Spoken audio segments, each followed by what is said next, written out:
తిరస్కరిస్తారు. మనుషులు ఎప్పుడు కూడా కళ్ళకి ఏది బాగా ఉంటే దాన్ని చూస్తారు, దానికి మార్కులేస్తారు. దేవుడు అసలు వాటికి వేయడు. ఏ వేటికి వేస్తాడు? హృదయానికి వేస్తాడు.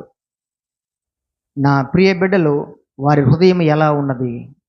యథార్థంగా ఉందా? ఆత్మతో సత్యముతో నన్ను ఆరాధించుచున్నారా?